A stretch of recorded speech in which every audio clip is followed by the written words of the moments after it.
Bismillahirrahmanirrahim. Oke Mas, menjelaskan kenapa Anda mengatakan bahwa Tuhan Neplos itu sampai evolusi. Silakan 3 menit dari sekarang. Ya jelas dong, karena kesadaran itu adalah sampah evolusi gitu loh. Dan kalian menyembah produk-produk sampah evolusi, ini kan bahaya gitu loh.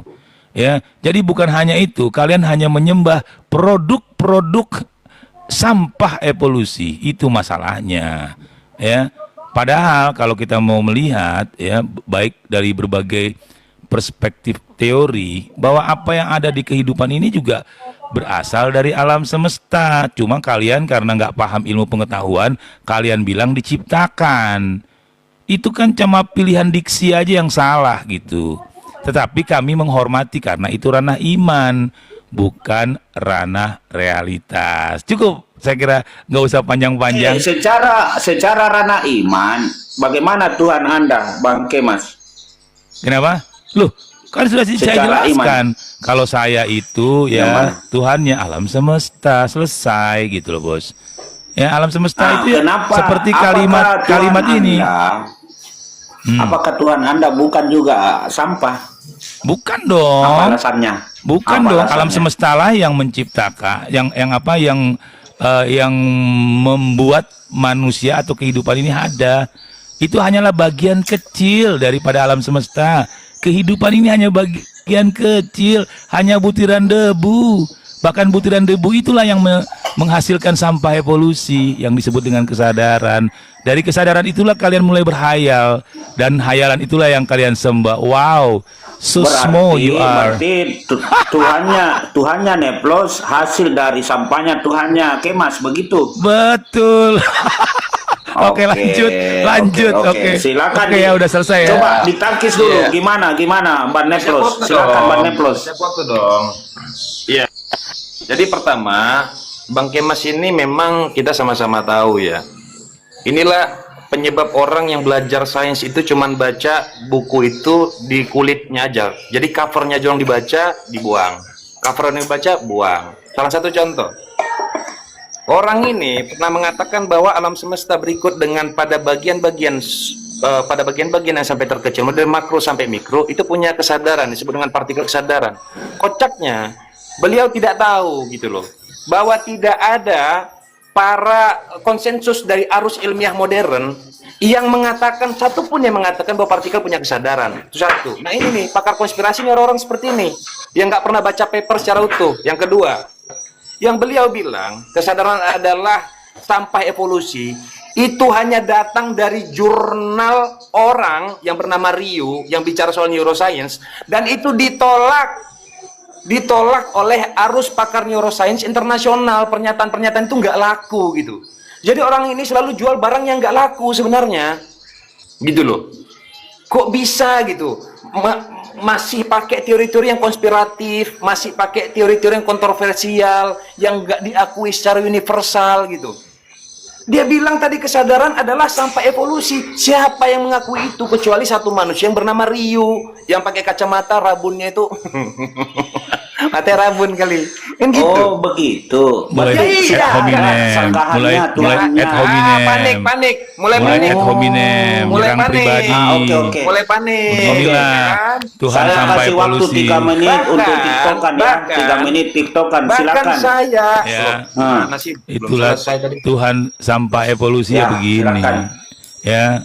Jadi kalian nggak paham bahwa kesadaran itu ya hasil dari ya evolusi alam semesta yang menciptakan yang menimbulkan kehidupan.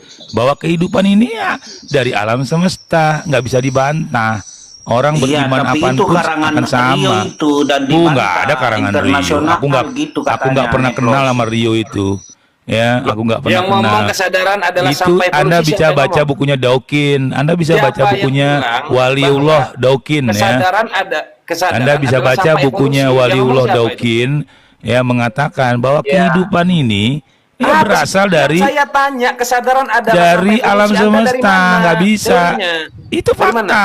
Jadi Bukan jangan Kalau nggak tahu Buset. Dawkins, kalau nggak tahu Dawkins, ini di PP saya ini Dawkins yang PP. tuh, nah tuh Baca kalau nggak aja kenal Dawkins bukunya. itu. Panik, Bukunya panik, God Delusion. panik. God Delusion. Saya God Delusion, minta- betul. Kok panik? Ini ya. Kok Ini panik? selalu patungan Waduh, ini ini murid dua orang dengan nih, dua Ado. makhluk ini kok selalu Habis panik panikan kalau memang memang yang ini. mulia Jangan Neflos Kok dipanik. bahasanya Semua. panik, nyerang, kafir, Panik mulai semua. mulai mengkafir-kafirkan ini. Menderita, Ya. menangis, Gimana? Justru terisak-isak. Saya nanya, simpel Kok- pertanyaan saya. apa pertanyaannya? Anda mengatakan kesadaran adalah tanpa evolusi. Itu pernyataan siapa? Iya betul, itu betul. Pernyataan siapa? Begitu ya, gini cara menghitungnya secara matematik. Bukan cara Literaturnya bang, menghitungnya. dasarnya. Ya, jadi gini, Dalilnya, itu dalil. bisa dijelaskan sebentar, Jangan dijelaskan, sabar. yang menyatakan siapa itu? Sebentar, bisa dijelaskan. Anda bukan pakar neuroscience juga kok mau menjelaskan. Sabar. Iya. Mau dijelaskan apa enggak? Ya nggak perlu, karena penjelasan Anda pasti salah. Nggak mungkin benar. Jadi kehidupan ini itu juga berasal dari Kita bukan alam bahas semesta. kehidupan. Tidak ada yang bukan berasal dari alam semesta, itu nggak ada. Cuma ya kehidupan yang kecil ini di bumi ini ya yang menghasilkan yang namanya proses evolusi, muncul kesadaran dalam evolusi kognitif, itulah yang menciptakan Tuhan yang halusinasi. Inilah pecinta Begitu, konspirasi Bos. begini, pecinta Loh. konspirasi ini. Kok konspirasi itu realitas kok gimana? Itu realitas. Ya, Bang Jadi Kemas. Ya, Kalau silakan. saya bawa jurnalnya gimana, teman-teman? kasih jurnalnya, naikkan Ivo, naikkan Ivo. Saya- Tunjukkan jurnalnya Gimana Ivo. nggak mampu, nggak mampu tunjukkan. kecuali Saya Bang kasih jurnal. Kemas disiplin tidak bantu dia. Selalu itu ikut nimbrung. Bang Mau Samudra, tidak disiplin? Bang Samudra, Ya, enak banget emang bonyokin guru sama Bang murid ya. Samudra, Selalu baku bantu dari tadi begitu. Apa memang Bahasanya kebudayaannya bonyokin di tapi Komalan seperti itu? isinya nggak ada. Bahasanya doang bonyokin tapi nggak bisa Ya, bantah. saya bawa Oke, jurnal, oke. teman-teman. Tadi. Bang Kemas, Kasih saya bawa Ivo, jurnal, saya bawa jurnal. kasih jurnalnya Ivo. Tunggu dulu, nanti saya kasih waktu ya sebentar. Bang Tadi Samudra. supaya teratur, Neplos bertanya apa dasarnya sehingga mengatakan bahwa kesadaran itu adalah sampah. Sudah bisa Nah, itu kan harus ada dijelaskan. dalil. Kalau dalilnya mana? Kalau sudah Jangan jelas bawa dong jurnal secara riwasan dong. sains Pasti dia bawa jurnal itu riwasan. disebut Saya dengan pastikan evolusi dia bawa jurnal kognitif. riwasan. Saya pasti Mana tahu. sih? Bang Ah, Samudra, Loh. Aduh, Ya. ini main keroyokan ini parah ini.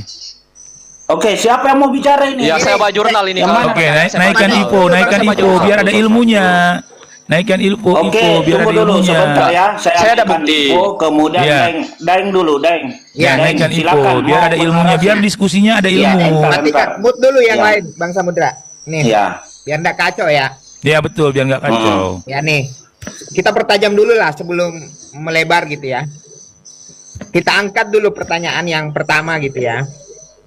Nih, Tuhan dalam perspektif Bang Neplos apa? Tuhan dalam perspektif siapa nih Bang Kemas Siapa? apa? Itu aja dulu dipertajam biar tiktokannya gitu loh. Asik. Sebelum melebar, Oh, begitu. Iya. Oh, begitu. Tunjukkan Tuhanmu apa ya, Neplos, coba buktikan. Tuhan itu apa Iya, gitu. iya, iya. Oke, Bang silakan Neplos Neplos. gitu ya. Jangan Ya. panik. Tunggu dulu. Oke, Tuhan jangan itu panik ya, apa? jangan panik ya. Panik betul. Oke, saya kasih waktu 2 menit aja ya. Neplos dulu. Silakan. Oke. Jadi Tuhan bagiku itu ada hal-hal atau syarat-syarat yang harus dipenuhi sehingga bisa disebut sebagai Tuhan. Syarat yang paling fundamental sehingga istilah itu digunakan pada sesuatu, ya, baik itu dalam bentuk konsep yang abstrak atau dalam bentuk konkret. Dia harus beyond of everything, melampaui segala sesuatu. Nah, kalau ente pada mau mengetahui Tuhan, bagaimana mungkin ente bisa menyentuh hal-hal yang sifatnya beyond of everything, melampaui segala sesuatu. Sehingga Tuhanku itu hanya memberikan tanda-tandanya saja. Tanda-tanda keberadaan bahwa dia itu ada, dia itu eksis, dan dia itu hadir. Kan begitu. Nah, tanda-tandanya itulah yang dimanifestasikan nanti menjadi alam semesta. Celakanya adalah orang-orang ini justru menganggap tanda-tanda itu adalah Tuhan dan menyembah tandanya. Beda dengan aku. Aku menyembah Tuhannya yang memberikan tanda-tanda bahwa dia eksis. Sesederhana itu. Begitu.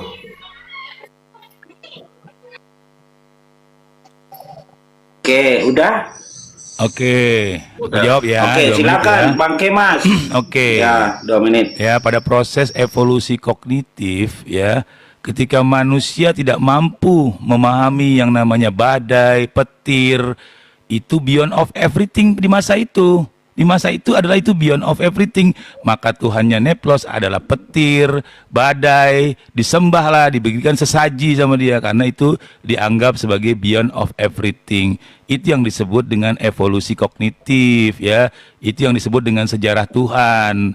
Karena kesalahan daripada sampah-sampah ini berpikir, ya kan? Sampah-sampah evolusi berpikir, maka dia menyembah yang namanya Tuhan-Tuhan seperti badai, petir, karena akalnya tidak sampai pada memahami fenomena-fenomena alam itu gitu. Dia nggak mengenali Tuhannya, maka dia lah masuk dalam ranah penyembahan terhadap petir dan badai. Itu karena beyond everything. Tetapi kalau alam semesta, maka dia sifatnya menyeluruh. Apapun yang ada di alam semesta itu, ya itulah Tuhan itu sendiri. Karena dari dialah kehidupan ini ada.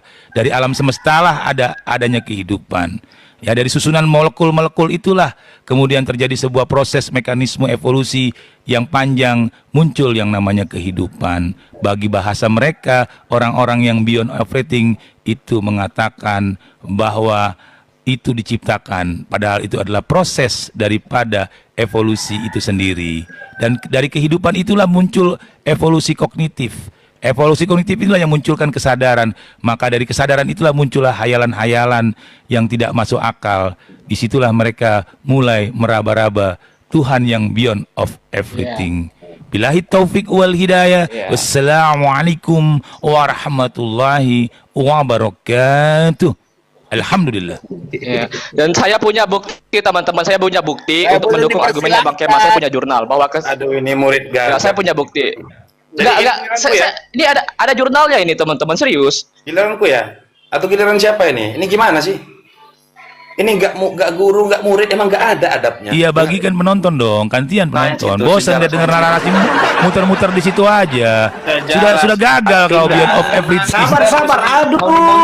Tunggu dulu, ini panik ini. Ketidaksabaran Anda menandakan itu kepanikan. Tunggu dulu, sabar. Betul, ya. Oke, saya kasih waktu sekali lagi sebelum pindah ke bawah ke teman-teman yang lain. Saya kasih waktu Neplos, silakan tangkis pernyataan jadi Kemas. yang Silakan. harus Anda catat di kepala Anda itu ya Bang Kemas. Saya nggak tahu kepala Anda itu masih bisa diisi atau enggak ya. Kan gitu ya. Saya nggak tahu juga kapasitas memori Anda, sehingga hafalan Anda mungkin dikit aja ya. Bayangkan ya, bahkan para saintis itu menghadirkan 3 kemungkinan, 3 probability asal usul semesta ini ada. Pertama itu Big Bang, yang kedua Big Bounce, yang ketiga Big Bang. Ya, yang kebetulan Big Bang itu lebih kuat. Tetapi sains harus menerima bahwa probability itu ada, dan ketiga-tiganya ini saling gontok-gontokan, saling baku hantam, bonyok-bonyokan. Kebetulan yang disepakati oleh arus saintis modern itu memang Big Bang, walaupun penjelasannya masih belum lengkap. Kalau Anda mengatakan semuanya bisa dijelaskan, Anda mimpi. Anda tiap hari kenapa Anda terus bermimpi begitu? Saintis sepakat pada fenomena singularitas belum bisa dijawab kenapa penyebabnya itu ada. Bahwa hukum-hukum yang kita kenal hari ini tidak berlaku pada keadaan itu, pada momentum itu, pada fenomena itu. Anda nggak pernah sadar, udah berapa kali saya tabokin Anda, sadar Anda bahwa masih ada para saintis itu berada di jalan buntu. Apa kausalitas sehingga singularitas itu tiba gitu? Apa penyebabnya? Anda kan menggaungkan kausalitas, sebab akibat. Loh, sampai hari ini saintis belum memberikan jawaban kok. Apa kausalitas sebab akibat singularitas itu tiba gitu? Ada gitu. Itu yang mau Anda banggakan gitu loh. Maka saya bilang beyond of everything, Tuhan saya lebih mulia. Kenapa? Dia melampaui segala sesuatu.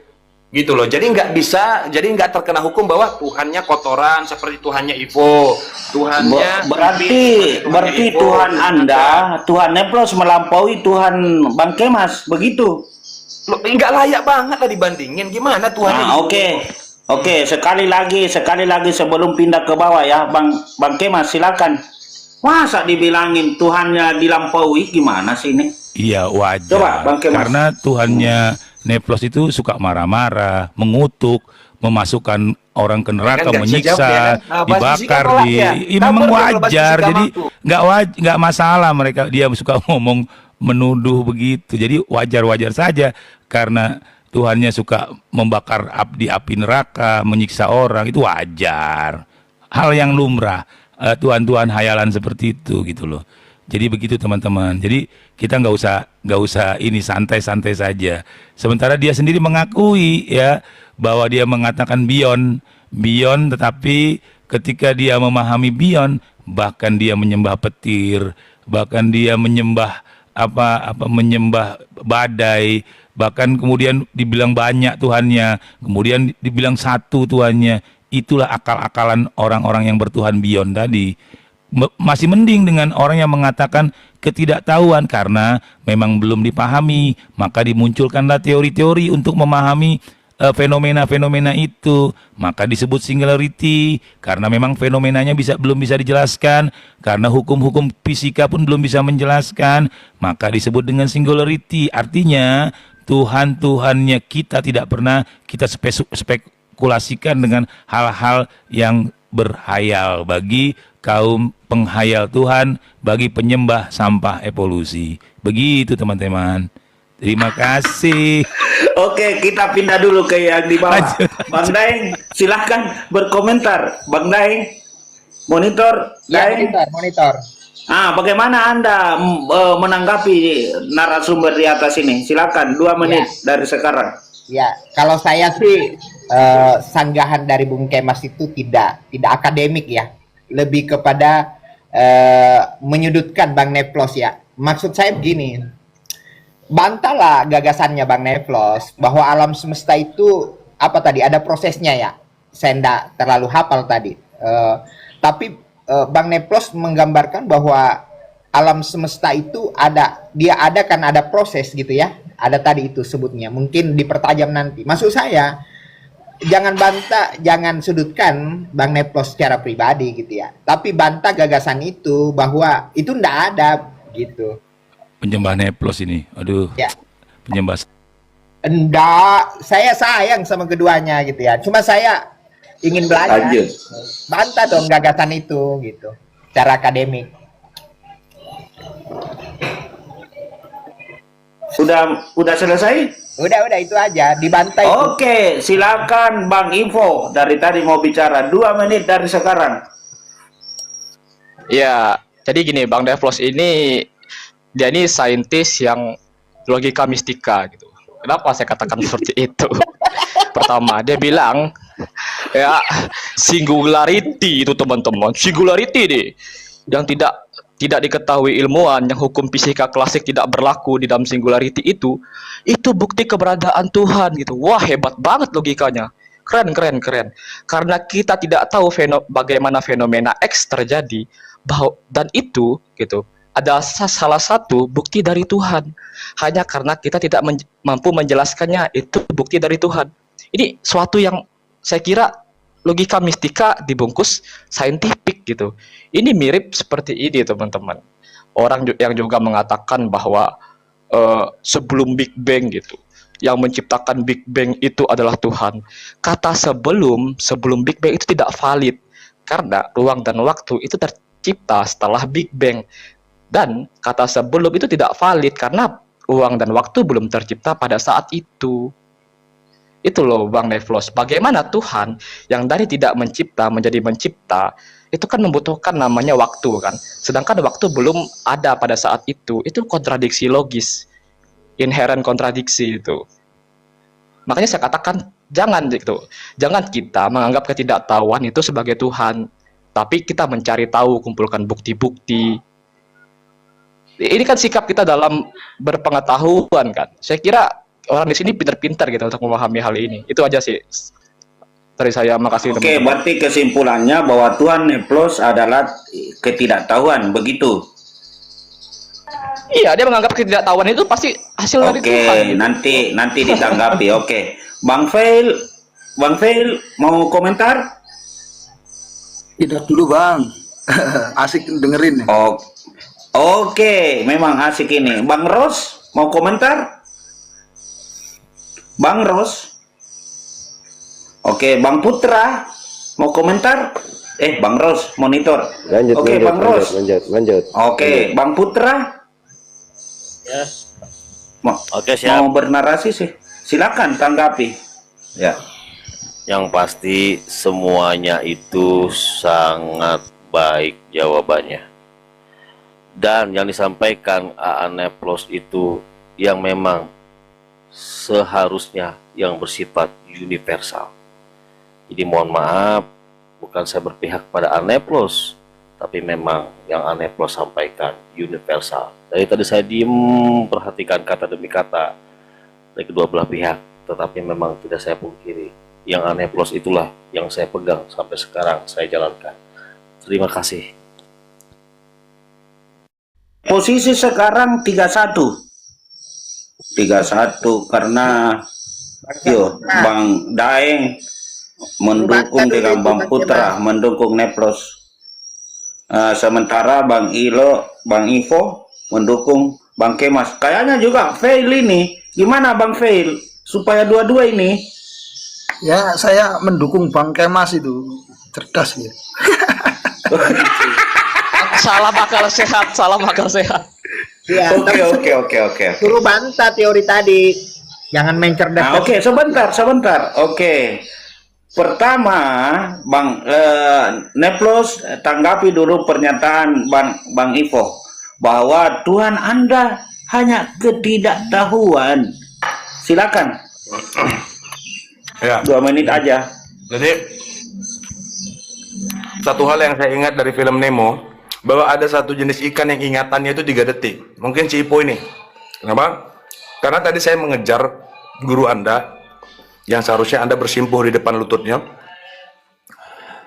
Kalau memang alam semesta ini terikat dengan kausalitas, saya bertanya bahwa apa sebab akibat sehingga singularitas itu tiba? Kan begitu. Nah, saya tekankan sekali lagi bahwa ini masih just teori ya. Just teori. Teori is everything. Dia belum menjadi fakta ilmiah. Bahwa alam semesta ini tercipta dengan tiga teori. Pertama Big Bang, yang kedua Big Bounce, yang ketiga Big Branch. Kalau Big Bounce itu bahwa alam semesta itu pernah beruntuh berkali-kali, dan keruntuhannya itu selalu menciptakan kehidupan yang baru. Kan begitu. Kalau Big Bang itu bicara soal quantum leap, jadi energi kuantum vakum yang bertabrakan berkali-kali juga. Jadi beda keruntuhan dengan bertabrakan. Nah, sedangkan Big Bang itu bicara soal expand, jadi mengembangnya satu titik padat supermasif, panas, dingin, segala macam di situ. Lalu dia mengembang. Benar memang belum ada ruang dan waktu. Ruang dan waktu itu belum eksis, tapi just teori. Kalau titik padat itu sudah punya ordinat, pertanyaannya, jika dia sudah punya ordinat, berarti dia punya posisi. Jika dia punya posisi, berarti dia punya tempat. Logikamu cacat. Dan itu yang membuat Stephen Hawking bungkam. Dia bungkam. Dia hanya menjawab bahwa jangan kamu katakan di mana utara pada saat kamu berada di utara. Itu jawaban Hawkins, orang yang sudah kaku di kursi roda, yang berusaha untuk memaksakan jawaban bahwa kok bisa titik sebelum Big Bang itu expand, kok bisa eksis? Berarti dia punya ruang, dia punya tempat yang katanya ruang belum ada. Kan itu yang buat Hawkins jadi bego pada waktu itu. Akhirnya dia tewas. Ya kan? Nah gitu, itu yang kalian jawab. Singularitas itu kan ada, kalian harus imani. Tapi penyebab singularitas itu ada dari mana? Jawab itu. Jangan muntah darah ya. Oke, Bang Kemas sekarang bagaimana terjadinya simularitas sehingga menjadi alam semesta dan menjadi Tuhan Anda? Silakan. Ya nggak ada yang aneh di situ, hanya memang kan dijelaskan bahkan alam semesta ini baru kita ketahui mungkin sekitar 17-20% dari alam semesta ini. Bukan berarti ya hal yang tidak kita ketahui itu Tuhan itu sendiri, kan bukan begitu, tetapi secara menyeluruh ya bahwa alam semesta inilah yang boleh dikatakan berevolusi sehingga muncul kehidupan. Itu nggak dibantah sama Neplos gitu loh. Dia tidak pernah menceritakan Tuhannya gitu. Tuhannya yang mana dia nggak tahu gitu. Nggak, kalau kami jelas Tuhannya ada gitu. Alam semesta itu sendiri. Cuma kalau Neplos kan nggak jelas di mana Tuhannya, duduk di mana, ya ada di mana, nggak jelas gitu loh. Hanya dugaan-dugaan spekulatif seolah-olah apa yang terjadi ini diciptakan, ya diciptakan oleh sesuatu apa, sesuatu yang tidak diketahui gitu. Ini kan cuma duga-dugaan, artinya duga-dugaan proses berpikir dari hasil sampah evolusi itu selesai gitu loh bos. Jadi hayalan segala macam ini seolah-olah ya hayalan ini adalah kesempurnaan, padahal itu hanya bagian kecil dari alam semesta. Bahkan kehidupan di dunia ini kalau kita mau potret alam semesta secara menyeluruh yang baru diketahui sekitar 17 sampai 20%, seolah-olah kesadaran itu adalah kesempurnaan. Sudut pandang inilah yang menciptakan hayalan-hayalan dan halusinasi. Sampai detik ini belum ada itu Tuhan yang digambarkan oleh Neplos. Belum bisa Tuhan seperti apa yang digambarkan oleh Neplos selain Tuhan hayalan itu. Begitu teman-teman. Terima kasih. Oke. Bang Neplos, Anda ditantang oleh Bang Kemas untuk bagaimana menjelaskan Tuhan Anda dan membuktikan itu. Silakan Bang Neplos, 2 menit. Maaf ya, saya harus bilang paruh gitu, bukan mulut gitu. Kenapa? Paruh itu, burung itu kan cuma bisa bunyi kan, sedangkan mulut itu beda, itu tuh manusia, dia harus punya kosakata dan bahasa kan, yang bisa dipahami. Dari tadi Bang Kebas ini paruhnya itu yang sedang aktif, bukan bahasa, nggak jelas gitu. Nah, barusan jelas ya Bang Kemas bilang, loh sains itu biasa, dugaan-dugaan, berarti ente juga menduga Tuhan ente itu dugaan. Kenapa? Karena nabi-nabi ente, mau itu Einstein, Planck, lalu kemudian Stephen Hawking, Albert Einstein, Isaac Newton dan lain sebagainya, itu juga ternyata ada dugaannya. Walaupun memang sains itu ada 2, ada sains murni, ada sains terapan. Dan ente pasti nggak tahu Bang Kemas, nggak tahu persoalan itu, apa perbedaan sains murni dengan terapan, kan begitu. Nah, kalau memang awal asal muasal alam semesta ini ternyata dugaan, lalu kok bisa ente begitu yakinnya dengan Tuhan ente, Tuhan adalah alam semesta? Sedangkan alam semesta itu asal usulnya juga masih diduga. Pertanyaan saya nggak dijawab. Tuhanmu, gambarkan nangis, Tuhanmu. Nangis. Oh, Tuhanku sudah jelas. Mana? Beyond everything. Apa? Melampaui segala sesuatu. Loh iya, itu standar yang aku punya. Gak standar ganda ini Tuhannya Loh, nih dia nggak tahu, dia nggak bisa gimana sih? gambarin. Loh, Itu dengan- standar ganda namanya Panik, bos. panik nih, panik. Dia motong Bukan lagi. panik. Dia udah tahu, dia udah lebam. Udah bilang, Oke, aku itu udah pertanyaannya berkali-kali buat melampaui bonyok. sesuatu. Kenapa? Nggak jerah-jerah Kenapa gitu loh. Bang Neplos? Kenapa Bang Neplos bisa berkesimpulan bahwa Tuhanku melampaui segala sesuatu? Gimana itu ceritanya? Karena syarat untuk bisa disebut sebagai Tuhan, dia harus beyond of everything. Kalau dia tidak beyond of everything, maka istilah itu nggak berlaku. Istilah itu harusnya cukup disebut dengan Tuhan.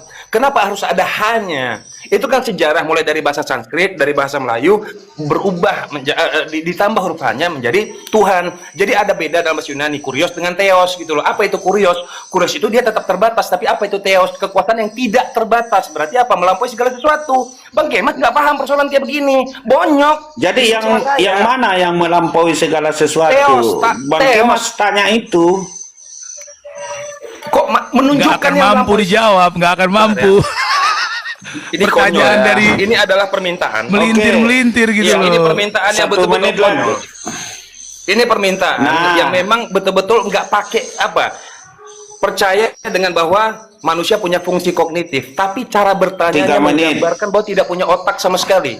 Cara bertanya. Ini waktu silakan. saya Standar Neplos. pertama. Ini Tidak, waktu saya sama-sama. Neplos. Sekarang sama-sama Bang.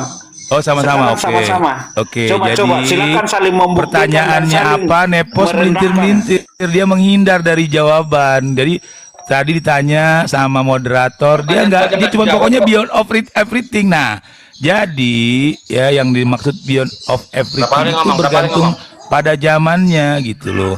Pada zaman orang belum memahami badai, petir, maka itu beyond of everything di zaman itu. Maka dia menyembahlah itu yang namanya alam apa yang menyembahlah yang namanya badai, Nah, dikasih sesaji, apakah dikasih Tuhan sesajen. Neplos, Karena itu Tuhan Neplos, Kenapa karena harus beyond of diaminkan? everything gitu loh. Ucapan dia kenapa harus Ketika diaminkan, Mama? akalnya dia nggak Kenapa Mama sampai, harus memaksa aku dia- mengaminkan ucapan dia. Loh, itu pertanyaan yang nggak kau Tanya jawab dari Tuhan tadi. Neplos itu Mengaminkan petir. itu kok. Apakah itu betul? Ya salah lah. Sekarang kau bilang salah karena kau sudah tahu mekanisme alam semestanya. Karena Dia kau sudah lebih tahu. tahu kenapa Bayangkan, terjadi dia petir. menebak-nebak isi kepala Waktu tuh. kau belum paham petir, maka Siapa petir yang kau menebak-nebak sembah. isi kepala? Karena itu beyond of everything Masa gitu pecinta loh. sains jadi cenayang? Kok bisa pecinta sains jadi Jadi- cenayang, bisa jadi- menebak-nebak isi kepala orang? Kalau Anda baca bukunya Karen Armstrong, ya, Beyond of Everything itu Itu sejarah terjadi peradaban manusia. karena akal tidak sampai, maka dia menyembah yang namanya Beyond of Everything. Apa pula, Ya, Beyond? jadi itu berevolusi juga, bahkan apa namanya pengetahuan manusia pun berevolusi begitu. Nah, Aku udah saat jawab, ya. akalnya nggak sampai, muncullah hayalan, ya, Nah, muncullah daya. Daya itu disebut dengan dinamisme. Terus pertanyaanku kapan Makalah dijawab? ada Tuhan-Tuhan dinamisme, Pertanyaanku ada kapan Tuhan-Tuhan pertanyaannya, animisme. Begitu, Bos. Bari Tuhannya Neplos Apa pertanyaannya, adalah Neplos? Tuhan beyond of everything, Tuhan hayalan. Oke, Neplos, Begitu. apa pertanyaannya? Oke, Iya, alam oke semesta- ya. Ilmuwan sepakat, Cukup ilmuwan ya. sepakat sebelum titik panas itu mengembang, alam semesta belum ada. Berarti Tuhannya belum ada kan? Ya, jadi jelas ya, beyond everything nggak dijelaskan dari nggak tadi jawab kan? Ya. Lihat, nggak jawab dia. Bukan nggak jawab, ya jadi jelas. oke. Ya, jelas jawab dia dia. menggambarkan nggak sesuatu jawab dia. yang dia sendiri nggak pahami. Kena dia, kan? Artinya Neplos menyembah Tuhan konsep Kena apa? dia. Konsep pikiran dia sendiri. Ah, Kena. kena di mana? Kena lah. Bang Samudra. Ada. Sementara logika kau masih logika Sebentar, mistika. sabar dulu, sabar. Kau karang-karang Benar. seolah-olah sebelum fenomena alam singularitas itu semesta ini mengembang, menjadi sebelum titik padat itu mengembang, ilmuwan sepakat alam semesta belum ada. Berarti Tuhanmu belum ada. Betul nggak? kan kita bicara tentang evolusi, Bos. Aduh, parah ya. Kena ya. Evolusi terjadi kalau kita bicara Oke, kalau oke, kita bicara sabar, singularity, sabar, oke.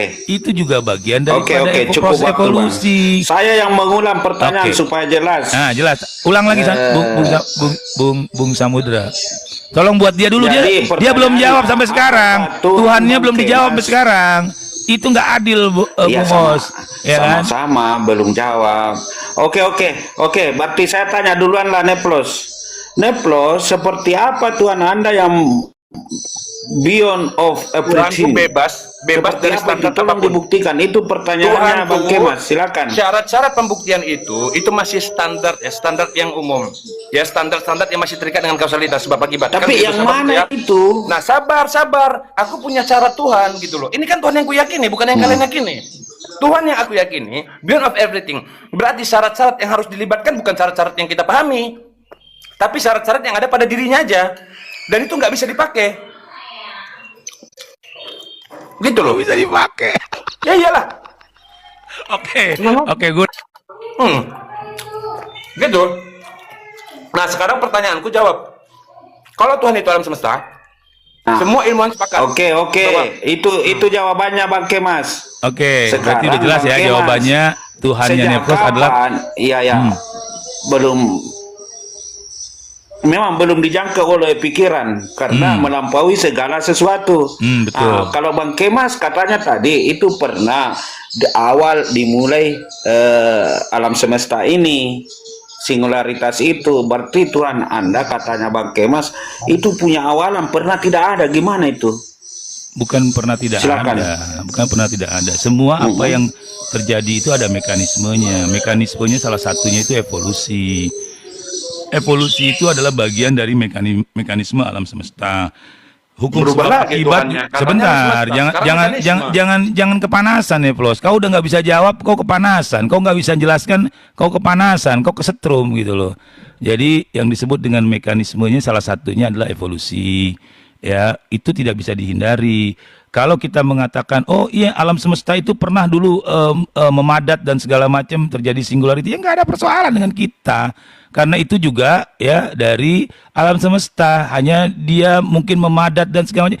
Itu salah satu daripada teori evolusi itu sendiri gitu loh. Bahkan saat Big Bang pertama itu ya materi aja belum ada, tersusun kemudian mulai bahan-bahan untuk terjadinya materi segala macam muncul. Ya nggak ada masalah dengan itu.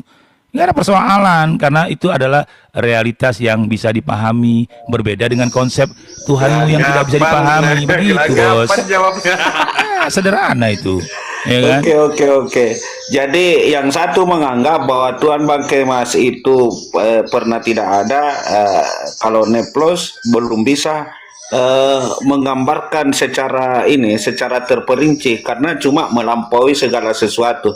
Oke, segitu aja dulu. Bang Daeng mau komentar?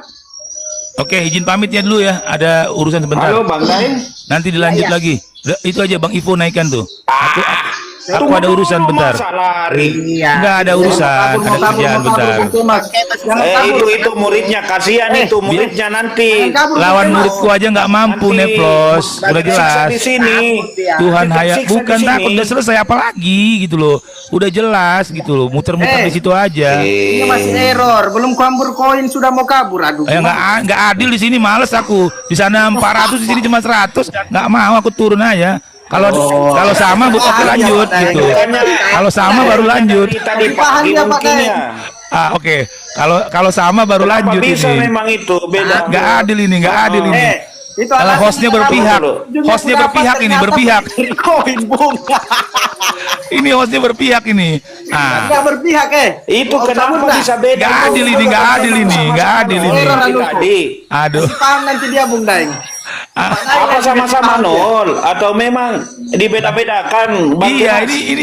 ini nggak adil ini. Tapi Aduh. jangan-jangan sama-sama Iya. nol tadi atau memang ada teman-teman biar memang semangat modalnya Pak di Bang atas Neplos. teman-teman. Aku mau Dihajar turun koin, aku. Bang Kemas ngambek ini, Bang Kemas ngambek, Iya, Cok. nggak adil dong. Katanya Tuhannya maha adil, ya kan? Katanya Tuhannya maha adil, ternyata nggak adil ini. Dari koin sini barometer dari mana ini Bung Kemas ini? Loh, ini bukan soal begitu. Iya. Kalau Tuhannya maha adil, maka harus adil gitu. Berarti Tuhan kalian nggak nyata ini, nggak adil. Tunggu Tuhan dulu. kalian nggak nyata ini, nggak adil Tuhan kalian. Oke. Sebelum Bang Kemas turun, kita dengar dulu Oke, dari Bang lanjut, lanjut. MM. Sorry, serius. Tunggu Ini dulu, aku ada Bang urusan MM bentar. dulu. Aku ada urusan serius. Bentar cari koin Didengar lagi. dulu lah, 2 Itu menit aja Bang nanti. MM, 2 menit dihargailah. Iya, oke, Bang MM 2 menit, Silakan boleh. komentar dulu sebelum Boleh, Bang Kemas turun. Oke, lanjut. 2 menit ya, aku tunggu ya. Oke. Bang MM monitor. Ya. Ya coba silakan dikomentari narasumber. Silakan Bang. Tuhan ini dua-dua tukang fitnah emang nih. Satu memfitnah alam sebagai Tuhan, yang satu memfitnah ketiadaan yang di luar kemampuan akal sebagai Tuhan. Tuhannya sendiri entah lagi ngapain sekarang ini. Tapi gini, logika dasarnya memang ketika Tuhan itu terjangkau oleh logika, oleh indera, itu bukan lagi Tuhan, ciptaan. Itu logika dasar itu. Ya. Bahwa bicara soal Tuhan sebagai sesuatu yang maha, harusnya dia itu memang sesuatu yang di luar akal. Ya, kalau bahasanya Neplos beyond of everything, yaitu ya lebih logis untuk bisa disebut sebagai Tuhan dari kaidah logika itu sendiri. Tapi ya kalau bicara soal Tuhan, kepercayaannya masing-masing. Nah, ya. Jadi siapa yang salah, siapa yang benar, biar nanti Tuhan yang menentukan. Karena wasit yang paling adil ya Tuhan itu sendiri, si pemiliknya itu sendiri. Begitu aja kira-kira. Lanjut. Mas, nggak usah kabur, lanjut aja diskusinya. Mas. Bukan, ada urusan bentar. Iyo, kenapa naik kayak lagi, takut naik sama lagi. Bang MM ini? Enggak, nanti naik lagi. Lanjut. Oh ya sudah. Berapa jam? Oke, Mas. Nanti naik Ya, lagi. thank you, Itu Mas, Bang ya. Ivo naikkan Bang Ivo. Udah ada murid Berapa di sini. menit? Berapa menit? Naikkan Ivo. Nah, cukup lawan Ivo aja dulu. Ya, nanti aku lanjut lagi. Sorry, ada kerjaan bentar aja. Ntar aku naik lagi. Oke bos, oke kawan. Oke, Ya, lawan muridku aja nih Bang Ivo ini. Oke, lanjut Bang Ivo. Semangat Bang Ivo. Lawan Tuhan hayalan itu. Oke. Gas. Iya. Bung Daeng kasih paham nanti Bung Daeng. Iya, aku mau ceramah, mau dakwah dulu ini. Dulu. Mau dakwah Iya. politik kah? Bang Kemas, berapa nabinya sebenarnya? Enggak, kalau masalahnya kalau aku ceramah di sebelah koinnya paus, di sini belum. Jadi makanya aku pindah sebentar, 2 jam. Balik-balik sebentar dari sana, koinnya cuma 200 itu. Iya. Bentar. Di sebelah ceramah enak, poinnya paus ya. Oke, kita tunggu Oke, ya. lanjut. 2 jam. 2 jam balik ke sini nggak sampai 2000. Oke, lanjut Bang Ivo. Oke, Gas Bang Ivo. Iya, Bang. Oke, Thank you Bang. ya. Oke, Iya, assalamualaikum. Ivo, Waalaikumsalam warahmatullahi. jangan minder ya. Gurunya pergi dulu, gurunya. Warahmatullahi wabarakatuh. Bang MM, kira-kira apa yang bagus dipertanyakan ini ke narasumber? Mungkin ada ide, Bang? Aku baru sampai baru salim, belum terpikir ya. Waalaikumsalam warahmatullah. Siapa yang lain mungkin? Ya, Agak seru ini, agak seru. dua kan keren ini. Ya. Iya, tadi sudah ini. Tapi itu Bang Ivo itu kalau tidak ada gurunya saya tidak tahu apa masih berani atau tidak. Gimana Bang Ivo? Mungkin algoritma hukum Tuhan aja. Saya Sunatullah lagi. Jatuhnya ke situ Tuhan muda memang. Iya, larinya ke sunatullah itu. Mm-mm. Tapi Jadi algoritma apakah hukum menurut Tuhan, Prof. MM anak inazonna abdibi itu masuk ke hukum tersebut? Apa? Apakah riwayat tentang anak inazonna abdibi itu masuk ke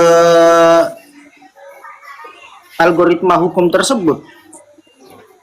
Ya kalau dia mazas kan ya bisa lah. Iya kan itu bagian dari ini, Prof, ya.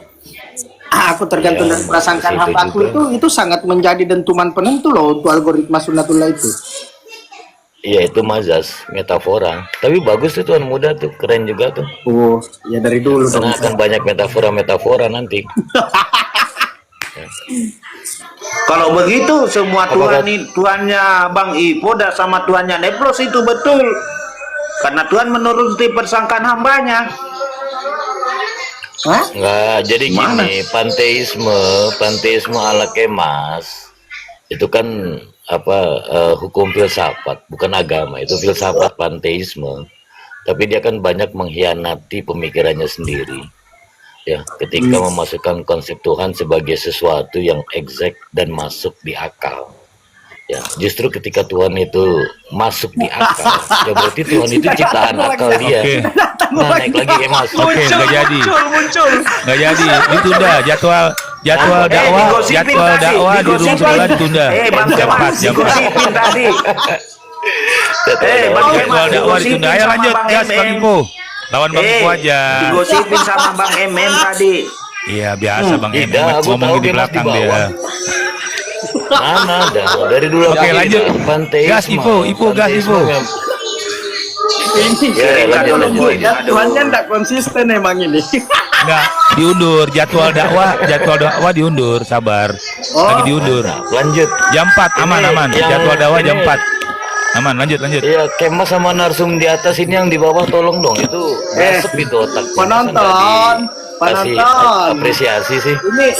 Ini kurang 3 penonton. Waduh, kurang 2 penonton, sudah 7.000 followers.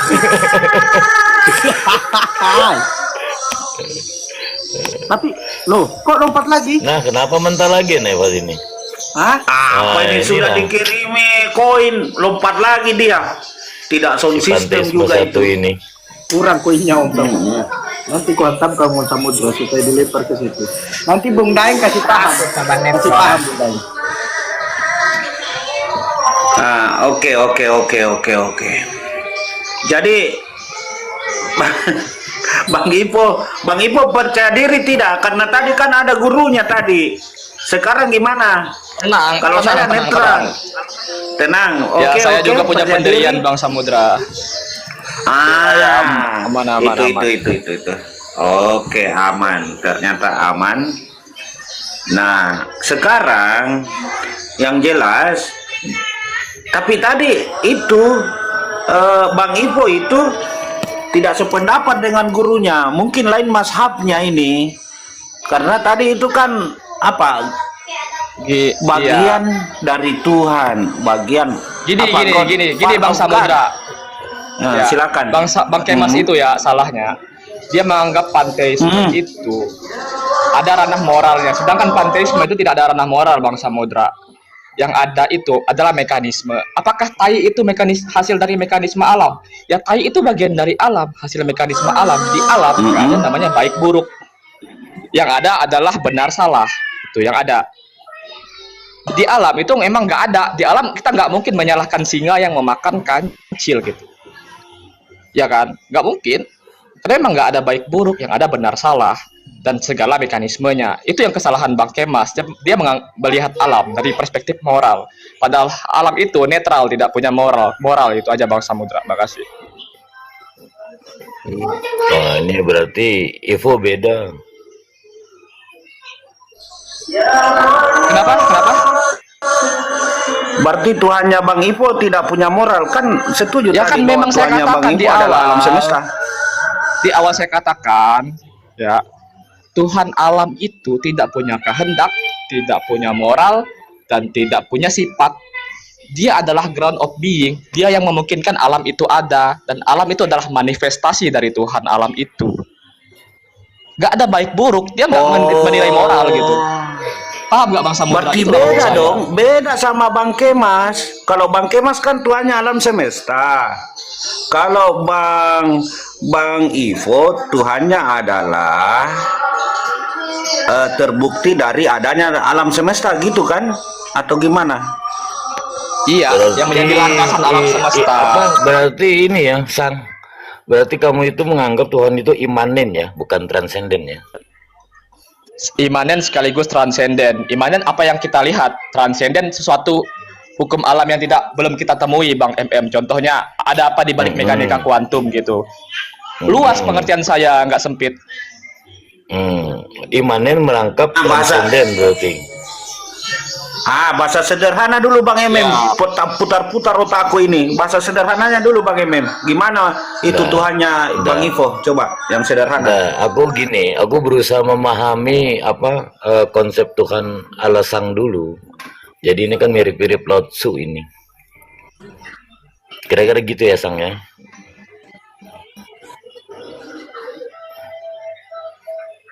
Jadi lebih dekat Taoisme kira-kira.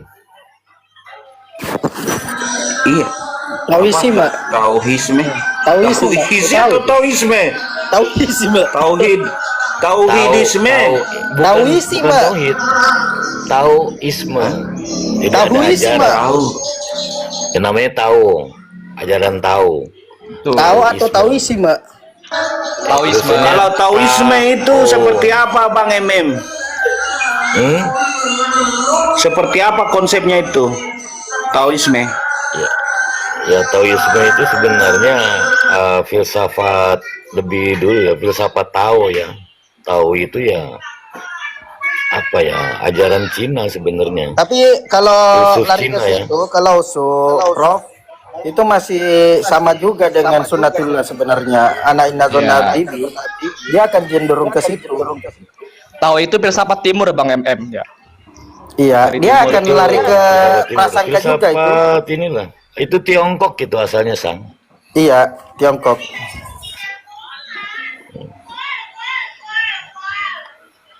Kalau ada sih versi Nusantaranya itu Taoisme, namanya Tahuisme.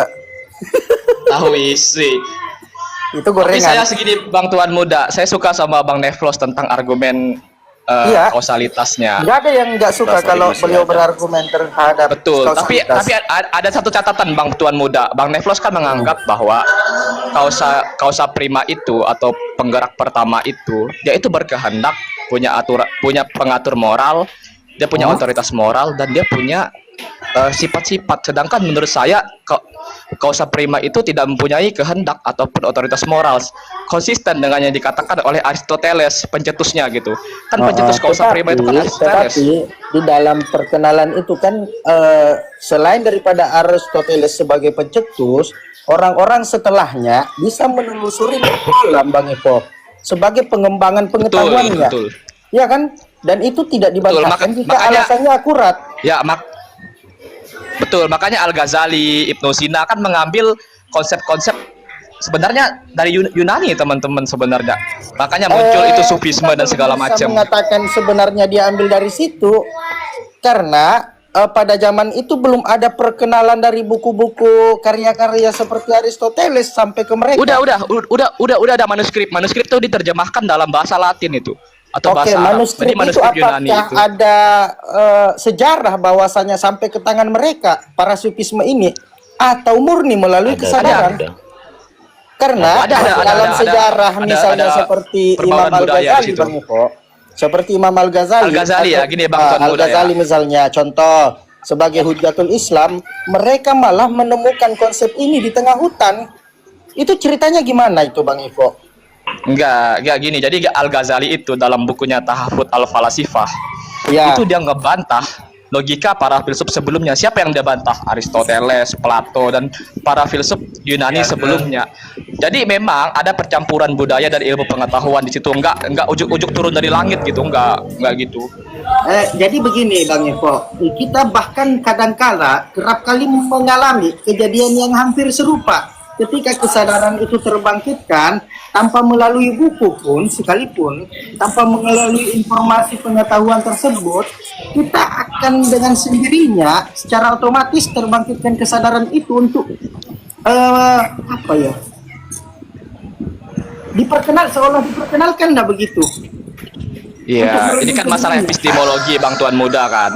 Ini masalah Saya nggak tahu epistemologi. istilahnya itu apa, tetapi secara awam manusia-manusia pada umumnya yang belum mempelajari tentang catatan pengetahuan para filsuf itu semenjak kecil di pertumbuhan lingkungannya yang jauh orang tuanya dari pengetahuan-pengetahuan tersebut sekalipun, itu ada gelombang kesadaran yang kemudian membangkitkan pengetahuannya terhadap hal-hal yang irasional itu.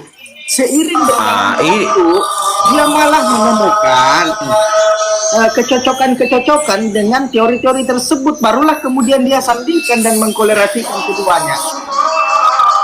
Ya itu namanya Taoisme. Itu itu Taoisme namanya. Itu tauhid. Ya, tapi sebenarnya gini Bang Tuan Muda, kalau Bang Tuan Muda pelajari sufi-sufi muslim itu, apakah dia sekolah awalnya? Dia sekolah Bang Tuan Muda, dia belajar awalnya.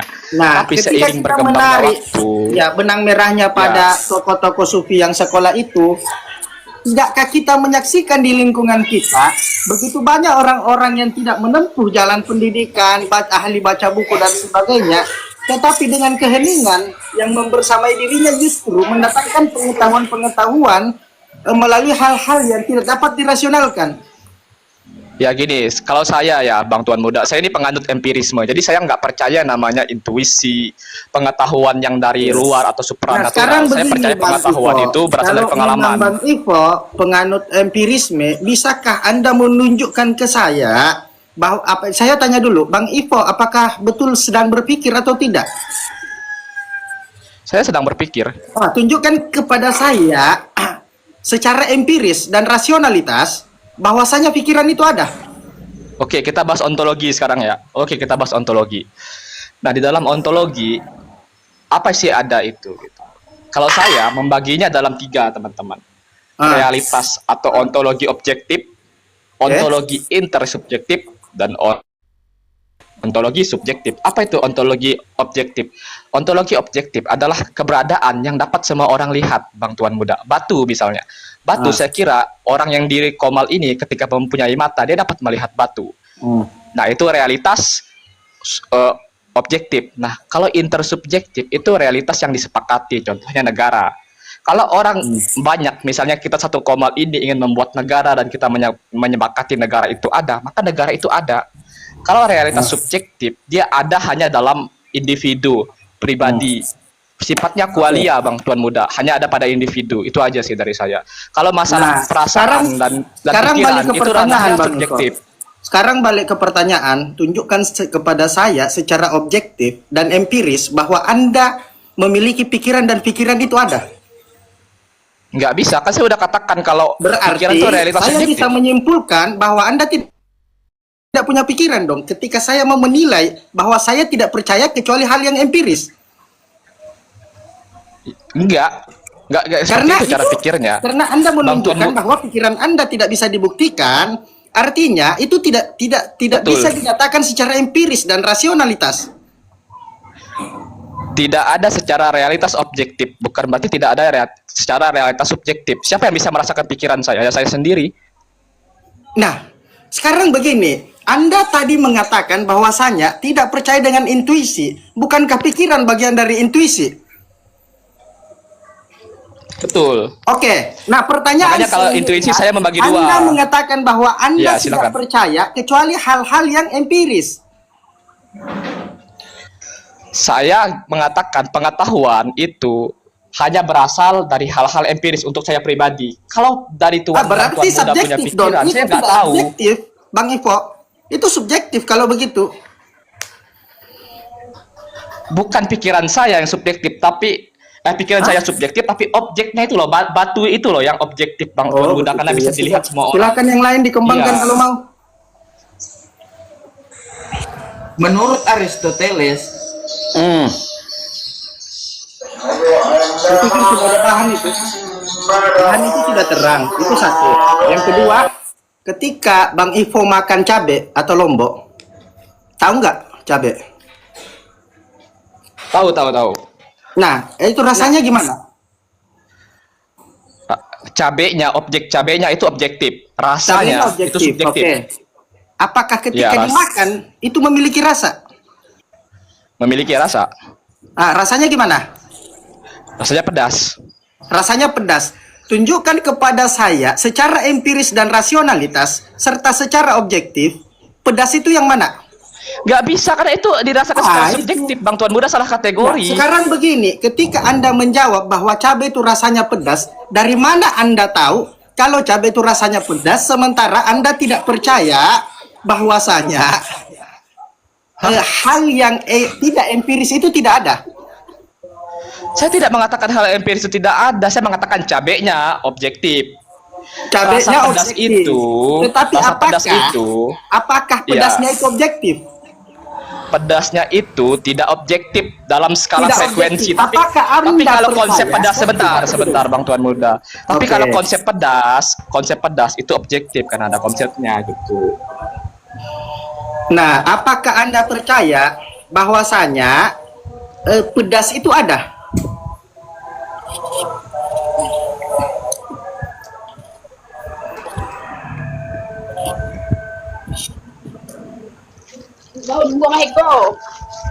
Saya percaya, Bang. ya, Percaya atas dasar apa sementara hal Saya itu percaya, tidak Bang Tuan empiris? Muda. Saya- Ah, ah. Atas dasar apa sementara Konsep hal itu tidak pedas, empiris? ya. Tidak rasionalitas Iya, dan saya tidak sebentar objektif. Saya jelasin. Konsep pedas itu realitas intersubjektif. Setuju nggak? Nah, alasan Iya, Anda untuk konsep percaya pedas itu ketika itu interempiris. Iya, Kan begini Bang Ivo. alasan saya untuk Anda percaya. tadi- Gini, Anda sebentar saya tadi- jelasin dulu, belum selesai. Iya, sebelum dilanjut begini Ya, saya Bang jelasin Ivo. ya. Sebelum dijelaskan, saya mau kasih usul. Anda tadi mengatakan bahwasanya Anda tidak percaya pada hal-hal yang non empiris atau interempiris. Nah, Bukan saya tidak sudah percaya. kunci bahasa itu. Bukan tidak percaya. Oh, Saya Ulang lagi. mengakui ya. helikopter. Pengetahuan. Silahkan dilanjut. Sebentar, Bang Tuan Muda. Saya mengakui pengetahuan itu didapat melalui hal-hal empiris. Apa itu hal-hal empiris? Hal-hal yang bisa diindra. Pedas bisa nggak diindra, Bang Tuan Muda? Bisa kan diindra pedas? Ya makanya termasuk hal empiris. Kenapa hanya membataskan empiris terhadap hal yang bisa dilihat? Bukankah semua pengetahuan kita didasarkan oleh indra? Pendengaran, perasa, penciuman, penglihatan, itu indra semua bermain di situ. Jadi nggak bisa direduksi jika bahwa itu indra dan itu menjadi alasan dan dasar Bang Ivo berpikir bahwa itu empiris, tunjukkan kepada saya secara empiris wujud dari pedas itu. pedas emang punya wujud. Dia Ah, dirasa kan? Kacau Bang Tuan Muda ini. Kalau wujud itu kan memiliki masa. tapi pedas itu empiris karena bisa dialami. Memang empiris. Nah, Yang pedas tapi bukan tidak empiris. bisa tidak bisa diwujudkan ya. Bukan tidak bisa diwujudkan, dia tidak bisa dilihat secara bentuk, tapi secara rasa dia ada. nah, Secara rasa. Ya, pertanyaan saya mulai dari rasa pedas, kemudian yang kedua adalah pikiran, dan yang ketiga adalah intuisi. Apa bedanya? Itu semua empiris dalam pengalaman, Bang. kalau pengalaman empiris saya jelasin sekali lagi, di dasar paling dasar pengalaman empiris adalah pengalaman yang kita peroleh melalui indera.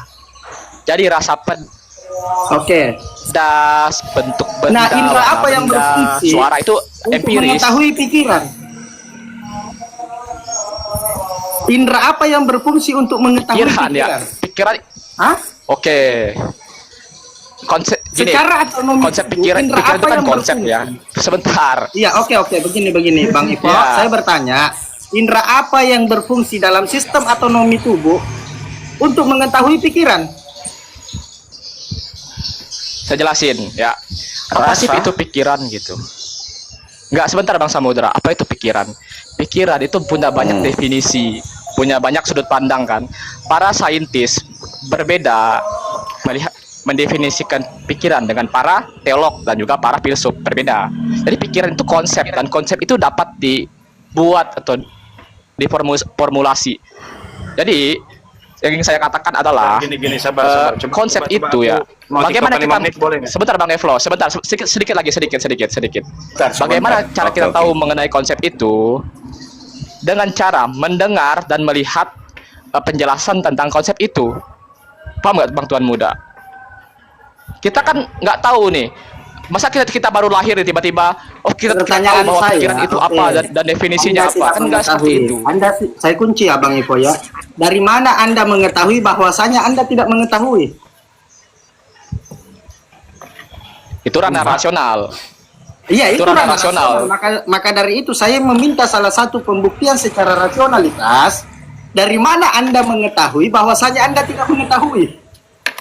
Kita mau ranah empiris atau ranah rasional? Kita nih Saya mau tentukan dulu Bang, saya bingung. Saya Kalau mau gini mengunci. Bang Tuan Muda, Nah. Bang Tuan Muda, kalau ingin mencampurkan empirisme dan rasionalisme, kita pakai pendekatan Kantian. Kan itu menjatuhkan Apakah itu. segala hal yang empiris itu tidak bisa dirasionalitaskan? Saya tidak mengatakan seperti itu.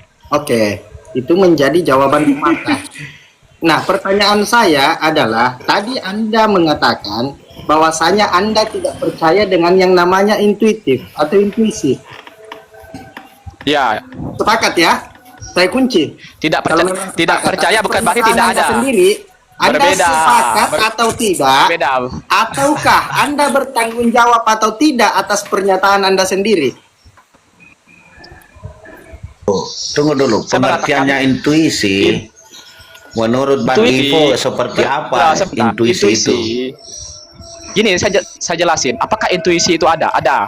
Saya akui secara ontologis ada. Tapi apakah saya percaya pada intuisi itu? Saya tidak percaya pada intuisi. Karena pembuktiannya menurut saya tidak kuat. Kon muda. Putus-putus Ivo. Dia ada, cuman saya tidak percaya. Kacau, Begini. Intuisi yang Kalau itu menjadi alasan dan dasar Anda, Bang Ivo, Intuisi itu faktual. maka dari itu saya boleh saja mengatakan saya tidak percaya bahwa Bang Ivo ini punya pikiran. Enggak. Tunggu dulu. Enggak, Pengertian itu- intuisi dulu. Intuisi pengertiannya apa menurut Bang Ivo supaya sejajar ini nyambung gitu. Intuisi menurut ya. Bang Ivo apa Intuisi itu? ya. Bentar, saya jelasin. Intuisi adalah pengetahuan yang kita peroleh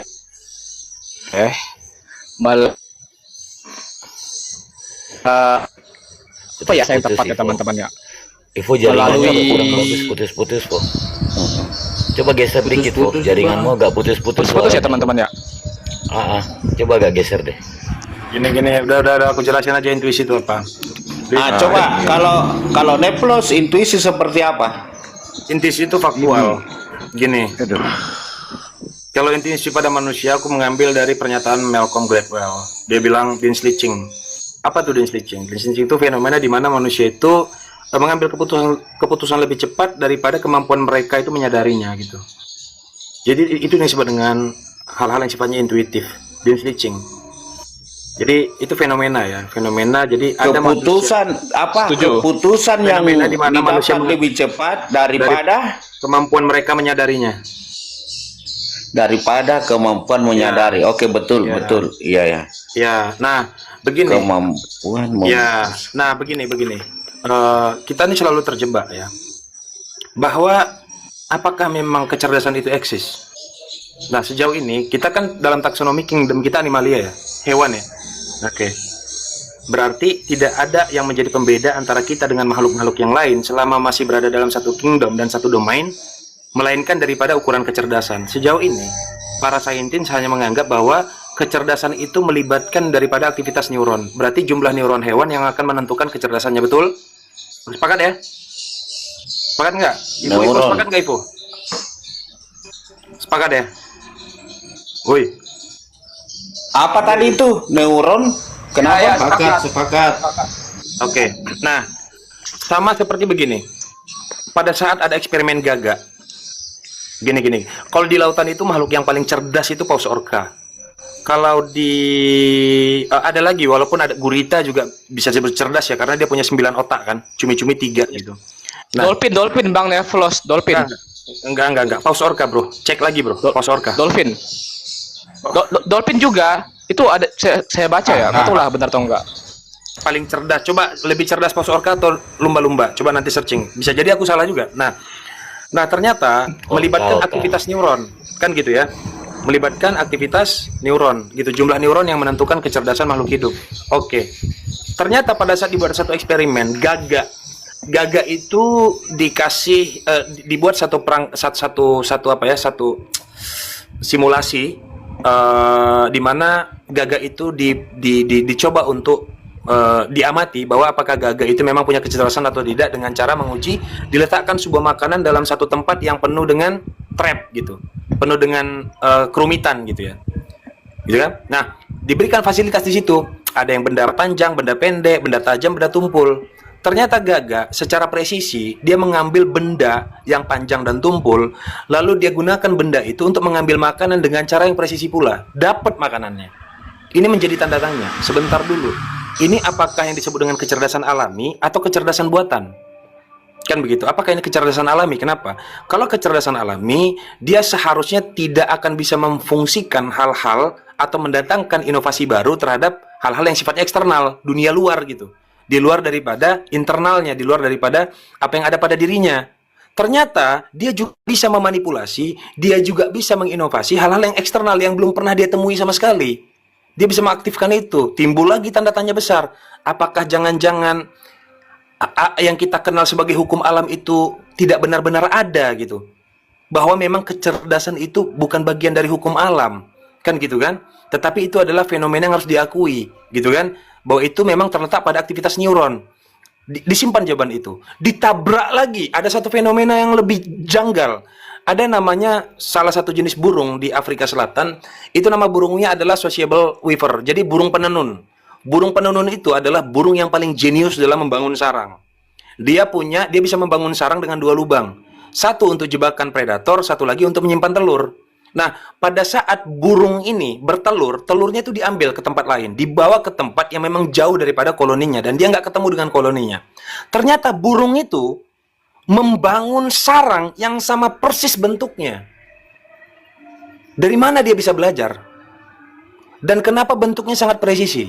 Ini menjadi tanda tanya lagi, akhirnya menabrak teori sebelumnya. Sebentar, ini menggambarkan fenomena bahwa kecerdasan itu alami. Alam semesta memberikan kecerdasan sesuai dengan porsinya. Tapi ditabrak lagi bahwa kalau kecerdasan alami tidak akan bisa menginovasi hal-hal yang sifatnya eksternal gitu loh, yang belum pernah dia indrakan sebelumnya gitu, yang belum pernah dia kelola dalam aktivitas neuronnya gitu. Nah, sehingga aku percaya, aku mengambil jalur tengah bahwa ada 2 yang eksis berkaitan dengan kesadaran ini. Pertama, kesadaran intelektual, yang kedua kesadaran intuitif. Oke, cukup. Gitu. Bang Sukardi dulu. Mau komentar Sukardi? Apa itu intuisi? Enggak, cuma mau nyapa Ki Ageng. Assalamualaikum warahmatullahi wabarakatuh. Ki Ageng yang bisa menyentuh. Waalaikumsalam warahmatullahi wabarakatuh. Iya nah. Oke. Bang Putra mau berkomentar tentang intuisi? Ya, intuisi itu yang sering terjadi dan bukan oleh saya sendiri yang mengalaminya. Itu terjadi dan juga bisa juga tidak. Nah, secara spontanitas itu yang sudah memang terangkum semuanya. Yang tidak spontanitas itu adalah ada kata wanti-wanti, artinya bisa sebagai untuk rencana kedua. Itu A, untuk menjawab sesuatu hal atau untuk menyelesaikan sesuatu hal. Itu saja A. Intuisi. Oke, Bang Ki Ageng, intuisi, bagaimana pendapat Anda?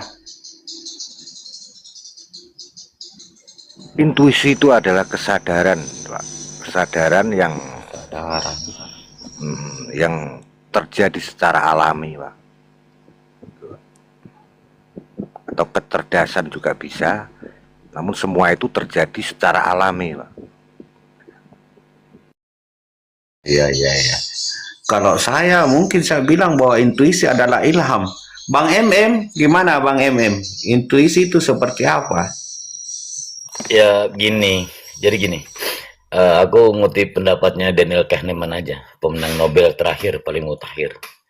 Jadi ada dua pola pikir dalam pola berpikir dalam manusia ya. Yang satu disebut sistem satu itu intuitif, ada lagi yang sifatnya analisis.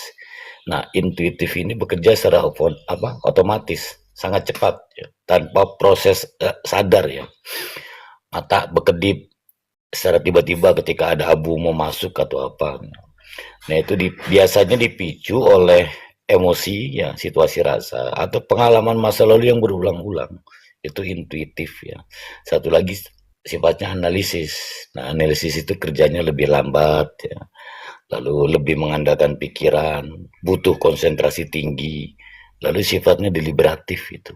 Nah, itu dalam konteks dua cara manusia dalam berpikir ya. Jadi intuitif itu masuk kategori pertama. Jadi sama sekali tidak melibatkan rasa, refleks ya sifatnya. Itu intuitif. Itu aja kalau menurut Daniel Kahneman itu. Ya, ini apakah bisa diterapkan pada hal-hal apakah bisa diterapkan dengan reaksi-reaksi yang sifatnya dari luar? Iya. Intuitif selalu membutuhkan objek. Apapun itu. Intuitif tidak bisa muncul tanpa objek. Objek itu dua. Bisa bersifat materi, bisa yang bersifat imateri. Ya.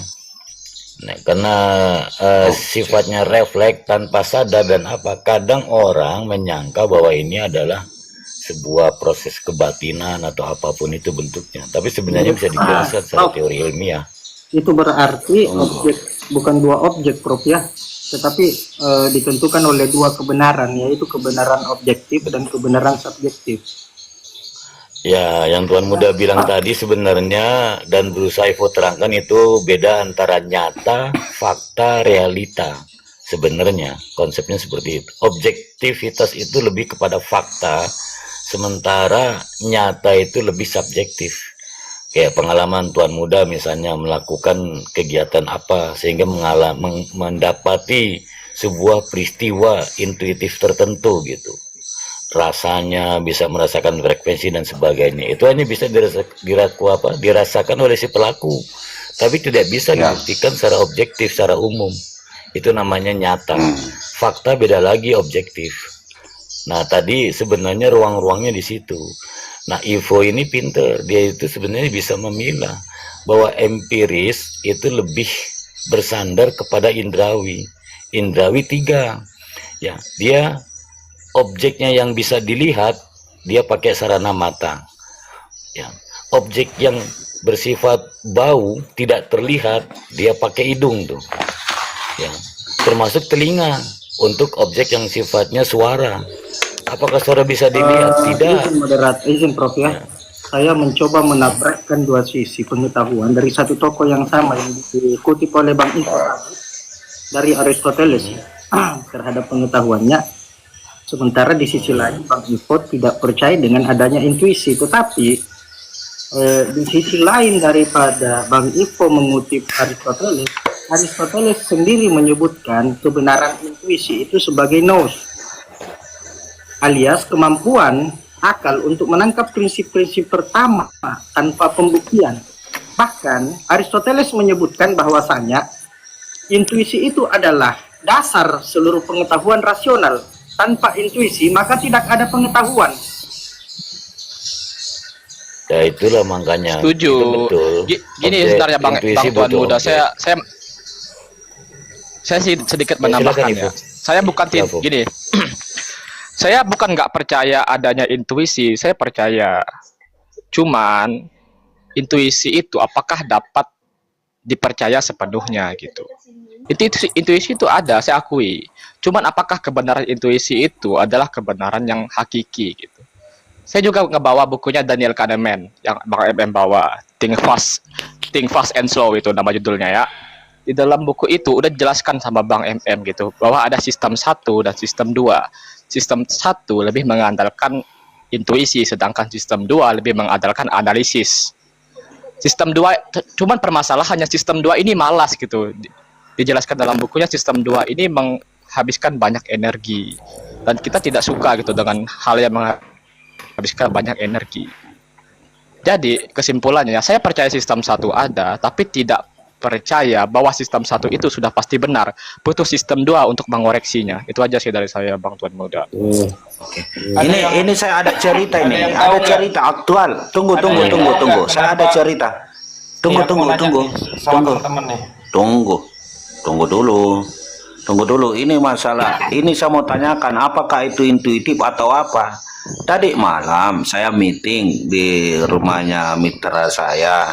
Dia itu 3 hari sudah tidak lihat kunci mobilnya. Nah, tiba-tiba saya pergi cari dan langsung ketemu. Padahal di mobil itu sudah 5 kali banyak orang disuruh cari. Tapi ada perasaan saya bahwa kunci itu di sebelah sini dan langsung ketemu. Apa itu? Intuitif atau apa itu? Itu coping mechanism. Jadi momentum yang bertemunya antara kesempatan dengan kesiapan.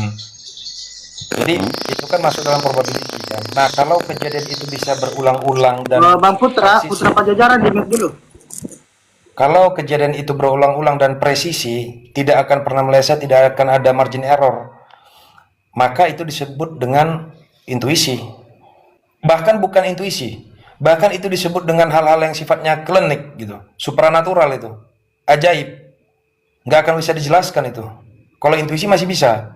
Nah, masalahnya kenapa hal-hal seperti ini selalu terjadinya itu tidak bisa berulang-ulang dan tidak presisi. Dia selalu di momentum-momentum tertentu. Bahkan lebih banyak pada saat kita mencoba menggunakan intuisi gagal. Banyak sekali gagal. Misalnya saya memprediksi bahwa kunci saya pribadi, saya menemukan kunci orang, tapi kunci saya pribadi dalam waktu 1 minggu, saya selalu salah. Menduga bahwa kunci saya di balik lemari, ternyata ada di atas kulkas. Nah, itu kan yang kita abaikan gitu. Kita mengabaikan, kita menegasikan hal-hal yang gagal. Tapi kita mengafirmasi hal-hal yang sifatnya berhasil. Lalu terciptalah echo chamber. Kita menganggap bahwa intuisi ada disebabkan karena kita selalu mengafirmasi yang kemenangannya terus, tapi kekalahannya enggak. Pertanyaannya, intuisi berasal dari mana?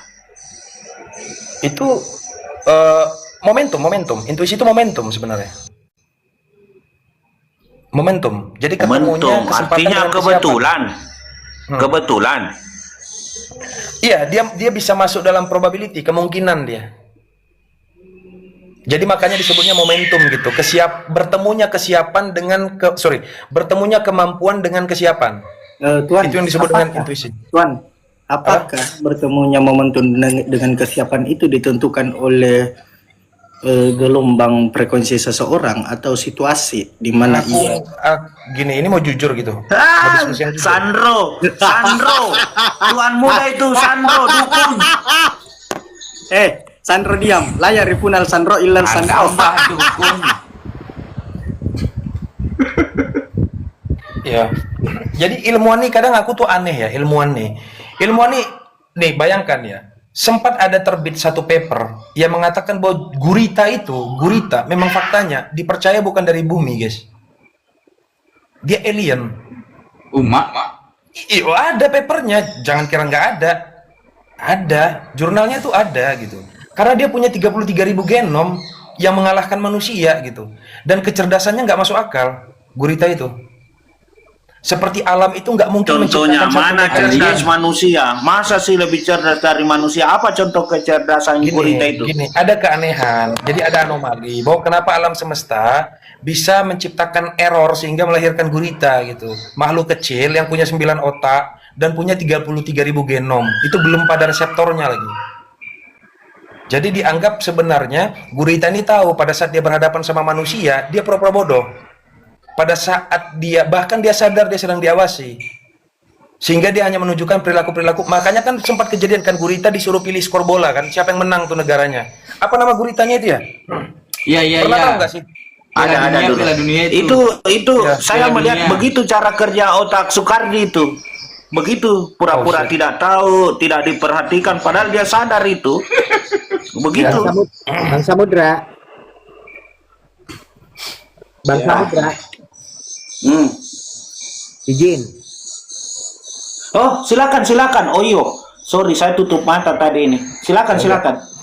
Jadi gini. Kebetulan basic saya magister pendidikan Islam gitu ya. Wah, mantap ini. Oke, lanjut. Dalam konsep pendidikan Islam itu ada 3 instrumen orang bisa mengetahui sesuatu. Di Islam loh ya, saya bicara konsep Islam ini. Konsep pendidikan Islam. Yang pertama itu karena orang melihat, orang mendengar, dari situ dia bisa menganalisis. Itu biasa saja, pengalaman empirik. Tapi dia menghasilkan pengetahuan. Yang kedua, jadi selain penglihatan dan pendengaran itu ada yang disebut dengan afidah atau hati yang bisa memungkinkan peristiwa intuisi itu hadir gitu ya. Kan sebenarnya intuisi itu adalah satu kemampuan yang dimiliki oleh seseorang. Itu secara langsung tanpa perlu penalaran logis atau analisis mendalam, dan itu ada. Dan itu bisa dibuktikan gitu loh.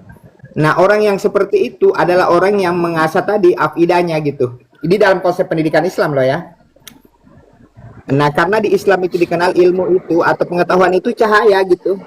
Dan cahaya itu tidak bisa hadir pada hati-hati yang kotor gitu. Nah, sehingga dalam konsep pendidikan Islam itu orang yang mengasah batinnya atau hatinya sumber untuk dapatkan ilmu pengetahuan, itu seringkali hal-hal yang tidak di luar nalar dia bisa mampu tahu, tidak perlu analis, tidak perlu apa, tapi secara langsung gitu loh. Dan kalau misalnya orang itu bisa dibuktikan keberadaannya, misalnya Tuan Muda gitu ya. Tuan Muda itu mampu mengetahui Pak Soekardi pakai baju apa. Itu kan tidak ini ya, tidak di luar, tapi itu potensi.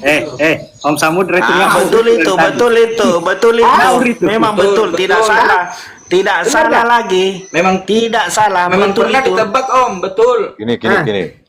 Pak Daeng, tunjukkan kepada saya pengetahuan yang tidak bisa hadir kepada hati yang kotor. Apa itu coba? Nah itu tadi pengetahuan yang tidak perlu diindra gitu loh. Oke, adakah pengetahuan yang datang tanpa melalui indera? Ada. Ada. Apa? Helikopter? Helikopter sih. Apa? Bayi menangis itu, bayi menangis. Loh, kok bukan. Menangis itu, apakah itu tidak indera?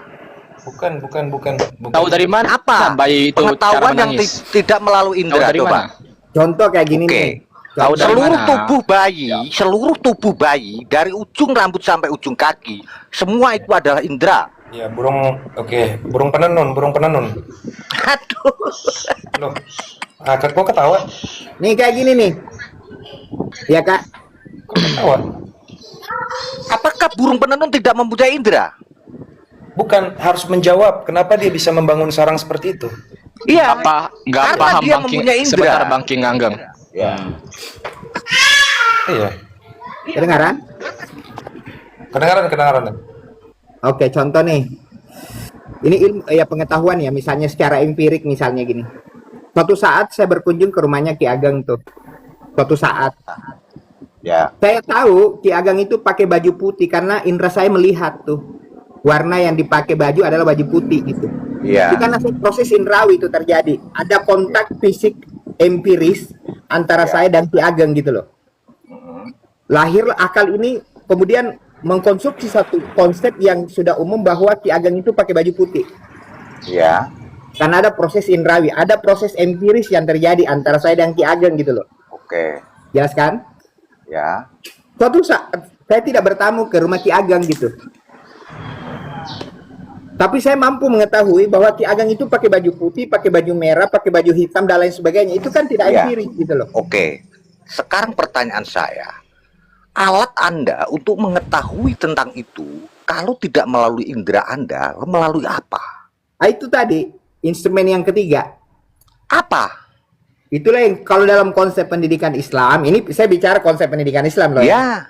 Ya, Itu yang kita sebut sebagai instrumen ketiga yang Oke. Tuhan kasih, yang namanya afidah oke. itu. Tuhan mengasih sebuah pengetahuan yang Anda sebut seperti itu tanpa Anda mempunyai indera. Dari mana Anda menangkap itu? Bukan tidak punya indera, jadi dalam konsep pendidikan Islam itu ada Semua 3. pengetahuan melalui indera, saudara. Oke, saya jawab aja. Saya jawab ini pada yang ini harus Sabar, langsung sabar, sabar. ini biar saya jawab. Nah, Iya, iya, empirik iya. itu. Saya nggak mau basa-basi. Bentar, Bang Ya, Neplos. guru saya maju. Saya nggak mau basa-basi. Oke. Ya, begini, ilmuwan itu sepakat bahwa sel sperma tidak punya indera. Oke. Ya, kenapa dia bisa sampai kepada ovum sehingga terjadi ovulasi? Oke. Dia tahu jalannya, dia tahu arahnya. Dari mana itu pengetahuan itu? Yang disebut indera itu, yang Anda miliki saat ini, semua ada pada sperma itu. Paham tidak kau? Apa ya? Loh, gimana sih ilmuwan semua Oh sepakat? iya. Anda harus punya dasar, harus ada dasar pijakan ilmiah loh kalau ngomong. Jangan cuman pakai paruh Oke, doang. oke. Hah, jangan oke. Secara ilmiah, Sabar dulu. Oke, secara oke. ilmiah. Oke. Ya, Oke. ya oke. Oke, batuk. Jangan jangan kesetrum dulu. Batuk. Yang menjadi batang tubuhmu, organ-organ semua Kayak yang bahasa ada sperma. pada dirimu itu, dari ujung rambut sampai ujung kaki, bukankah itu sperma itu? Tuh, sperma punya indera nggak? Sperma mempunyai kesadaran. Tanpa ada kesadaran Indra yang saya tanya, indra. Loh. Indra yang saya tanya. Sperma itu adalah segala indera terjadi di situ. Anda ini ngomong pakai imajinasi atau pakai ilmiah Anda ini standarnya? Faktanya yang menjadi otakmu, yang menjadi Mau saya sarafmu semua adalah ada pada sperma itu. mau saya kasih data gitu. Oke, silahkan. Oke.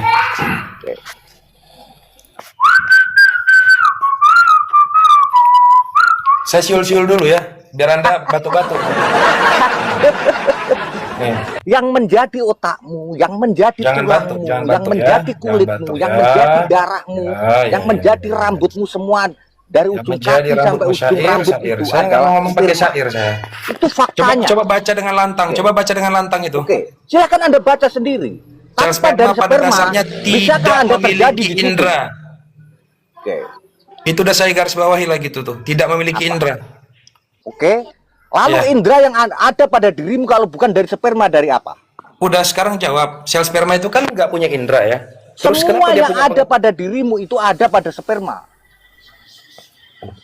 Ini gawat ini orang Ketika ini. dirimu punya kesadaran sperma dari sperma itu, asal usulmu dari Udah Ki Ageng udah itu Ya. cocok logi. Udah. cocok logi gimana Pak? Kalau coba Iya, sebutkan udah. batang tubuh Anda yang ada pada diri Anda yang bukan Anda dari jangan sperma, Pak. bertanya, Anda jawab sperma laki-laki bisa menuju ke ovum itu pakai indera nggak? Ini kan yes dan no question, yes no Segala question. indera Pakai itu indera ada tidak? pada sperma Pak. Enggak, ini yes no question. Segala indera Yes no ada pada question. sperma. Indera sel sperma laki-laki saat menuju ovum ya, itu pakai indera atau tidak? Semua indera atau kesadaran Indera. itu sudah bersama-sama sperma di situ. Aduh, nanti dulu. Anda jangan bicara soal pembuahan dulu. Ini belum terjadi pembuahan ini. Oke. Ya, saat masih terpisah, sel laki-laki belum nangkring di ovum. Mau nangkring ke ovumnya pakai indera tidak? Loh, kalau tidak pakai indera, dia bisa nangkring pakai apa, Memang Pak? indera itu apa coba? Apa definisi indera Semua coba? yang ada pada dirimu itu adalah indera. Termasuk sperma itu. Waduh. Ketika ya. Oke, ketika teori dari Anda mana itu? melihat Teori dari lawan mana jenis itu? Anda, Enggak, teorinya siapa spermamu itu? bangkit di Teorinya situ. siapa itu? Enggak, teorinya Itu siapa fakta itu? kenyataan, Pak. Nah, ini yang namanya cocok logi. Lu bukan cocok logi, justru ya. Justru Sudah, Ki Ageng. yang cocok Begini, Pak logi MM. itu ketika Pak MM, Ki Ageng. sesuatu yang tidak ada, Ki Ageng. kamu ada. Kenapa Sukardi? Kenapa Sukardi? Ki Ageng sayang, empirik itu adalah sesuatu yang masuk dari hati dan menyentuh sendi-sendi keimanan dan keadilan. Oke? Deal. Kalau asal usulnya itu tidak mempunyai kesadaran, NX maka sabar. ketika menjadi pun tidak ada kesadaran di situ. Itu loh Pak. Ya, ya, ya, ya, ya, ya, ya, ya. Asal mula kalau tidak ada kelengkapan di situ, itu pun tidak terjadi. Ya, ya, ya, ya, Yang- ya, ya, ya, ya, ya, ya, betul. Yang betul, jelas sudah. dia akan Oke, lanjut, menyentuh lanjut. begitu Ki Ageng. Oke. Kacau ini filosofinya, kacau, kacau. Biar full. Silakan Anda bantah. Kalau bukan sperma itu tidak mempunyai kelengkapan itu, bagaimana dia bisa bertemu ovum di situ? Iya, Proses teori dari dalam mana sperma punya melakukan proses kelengkapan? itu, kalau dia tidak mempunyai indera, bagaimana dia berproses? Apa beda Dan indera dengan kesadaran itu adalah proses? indera tunggalnya. Oke. Apa beda indera dengan natural process? Tahu Pak bahasa-bahasa seperti itu. Saya menyerah sudah, kalau ya Anda sudah, pakai bahasa klik. seperti itu ya. Itu hanya Nah, untuk ini Pak. inilah. Untuk memojokkan orang saja. Jadi, Saya paham. tema- Oke. Enggak, Tema segala selanjutnya sesuatu apa, ada Pak, Prof? ada teori dasarnya. Apa ya? Ibu tadi udah bagus itu. Intuisi. Ya, intuisi memang objeknya dua. Ada yang bersifat materi, ada yang bersifat imateri. Ya, agama dalam konteks ini kan bicara intuisi yang berobjek imateri kan, Evo. Agak Kalau tadi yang sorry, teori maaf. Ini materi itu terjadi. Setelah ada materi. Sebentar Bang Ki Ageng, ya Ki Allah. Ageng diam dulu, Ki Ageng. Coba paruhnya diam dulu, Ki Ageng. Agak storing Ki Ageng. Agak storing, agak storing. Iya, iya, iya, iya. Nah, dalam konteks beriman, itu kan intuisi dengan objek yang bersifat imateri. Ya, nangkep ya, Fu ya? Iya Bang MM. Oke. Nah, kira-kira beriman kepada Tuhan, apakah itu bersifat intuitif ataukah fitrah? Nah, itu pertanyaan enak tuh. Fitrah dimaknai sebagai sesuatu yang sudah eksis secara apa adanya, tanpa lewat sebuah proses apapun. Fitrah itu sesuatu yang sudah ada, sebuah potensi. Sementara intuisi kan lebih kepada sebuah pola kerja yang berlandaskan ya pengalaman-pengalaman dan butuh objek dari luar. Kalau dalam konsep Islam, ketika ada alastu birabbikum, ya ini Flash, Tuan Muda pasti tahu konsep alastu birabbikum itu sebenarnya proses intuitif awal dari hakikat manusia beriman, potensi dasar, bahwa kemudian potensi itu kemudian bekerja atau tidak, atau malah kemudian melenceng dan sebagainya, itu kan nanti setelah dia itu memiliki proses berkesadaran. Nah, kalau dalam Ya, konsep Bang MM. Ya, Hmm. kalau dalam artian seperti itu saya sepakat karena memang menurut perspektif historis dan evolusi kita tuh memang makhluk yang ya butuh hal seperti kepercayaan seperti itu. Saya itu sepakat. Hanya saja apakah kepercayaan seperti apa yang kita percayai dan berserta kebenarannya itu hal yang berbeda gitu. Tapi itu kalau nanti kecenderungan manusia untuk masuknya percaya analisis. itu saya sepakat. Oke, nanti masuknya di dalam sistem 2 tadi, dalam Kahneman book itu, analisis sudah sifatnya. Betul. Ya udah, sepakat apa ya, tema-tema apa, Fu? Nih, kamu ini literasinya bagus ini. Apa? Bebas. Kamu sang bukan, Fu? Enggak, kamu sang bukan? Fu? Bukan. Oh, suaranya Bukan, mirip-mirip Bang. sang itu. Makanya kok sang Ya. bisa sepinter ini gitu. Ya, enggak, kalau sang itu Bang MM, kalau sang itu dia ahli kitab gitu. Semua kitab dia hafal. Kalau saya enggak, kalau masalah teologi enggak terlalu gimana. Karena basic saya bukan di situ Bang MM. Basicnya filsafat ya kelihatannya. Tapi kamu percaya pada konsep Intuisi. tahu konsep tahu kelihatannya ya?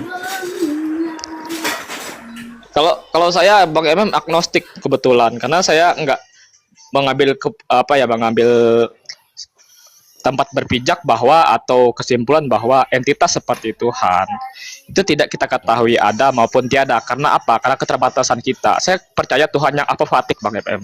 Tuhan yang melampaui segalanya gitu. Saya setuju sama Bang Devlos. Sebenarnya Bang Devlos ini mendebat saya buat apa gitu. Saya itu hampir mirip seperti dia, cuman mungkin ada beberapa cara atau pemikiran yang berbeda. Oh, jadi kamu lebih memilih jalan yang benar gitu ya, Neplos. Agnostik ngerti ya teman-teman ya. Agnostik itu orang yang percaya Tuhan, tapi memilih untuk tidak menjalankan ritual-ritual agama atau tidak memilih agama. Itu agnostik namanya. Ya. Kalau di sini kita menghormati semua kepercayaannya. Karena kita lebih menekankan pada metodologi pikir, dialektika, logika, dan sebagainya dalam konteks mencari kebenaran. Meski ketika mentok pada hal-hal yang sifatnya iman, ya udah ujung-ujungnya kita nafsi-nafsi. Makanya dalam tiap diskusi kita itu seringkali apa perkenalan dulu untuk tidak bersepakat.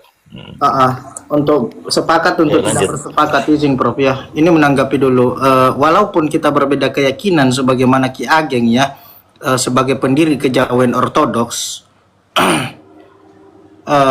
sementara Bang Ivo juga dengan keyakinannya tersendiri, tetapi bukan berarti itu menjadi alasan untuk tidak dapat menyatu dari berbagai macam warna yang memperlihatkan keindahan.